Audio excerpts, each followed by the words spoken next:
seem a bit underdressed compared with our closest primate relatives. So how did we get so naked? Why do we have hair where we do? And why we have hair in other regions is more pungent.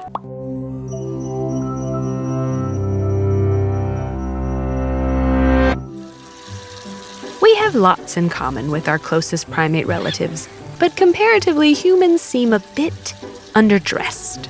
Instead of thick fur covering our bodies, many of us mainly have hair on top of our heads, and a few other places. So how did we get so naked? And why do we have hair where we do? Human hair and animal fur are made of the same stuff, filaments of the protein keratin that grow out of organs known as follicles, which go through cycles of growth and shedding. Across mammalian species, hairs have been modified for numerous purposes, ranging from the soft fluff covering rabbits to the rigid quills protecting porcupines. But for many mammals, hair grows in 2 layers, consisting of a shorter undercoat of ground hairs covered by longer guard hairs. Together, they help insulate the animal's body and protect its skin. Human hairs, on the other hand, are kind of a combination of these hair types. Unfortunately, hair is rarely found in fossils, making it hard for researchers to pinpoint when and how our ancient ancestors lost their coats. But scientists have developed some working hypotheses. It seems that millions of years ago in Africa, early hominins first transitioned out of trees and adopted a more active lifestyle. Keeping cool became increasingly important. Eventually, they developed more sweat glands, which helped them lose heat by evaporating moisture through the skin. In fact, humans have 10 times more sweat glands than chimpanzees, for instance. But efficiently losing heat by sweating is harder to do when you're covered in fur. Scientists believe that early humans lost much of their coat around this time to help their sweat evaporate faster. However, if losing our hair was so advantageous, why do we have any left at all? It seems that there are unique uses for hair in different parts of our bodies.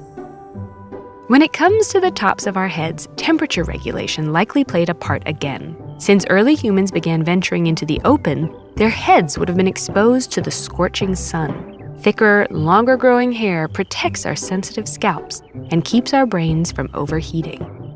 Dark, tightly curled hair is most effective at keeping solar radiation off of skin.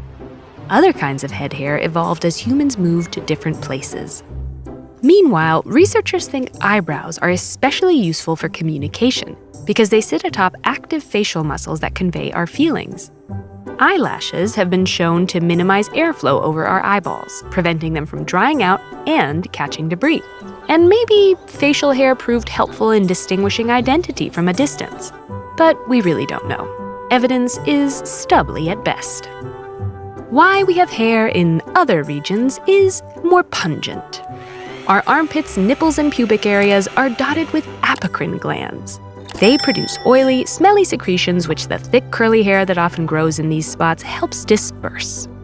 The secretions that waft off these hairy patches may be useful for identification.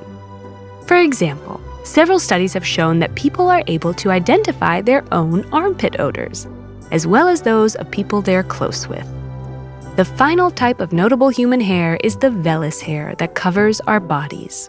We don't know if these hairs serve any purpose themselves, but the follicles vellus hair grows from are essential banks of stem cells that repair damaged skin after injury.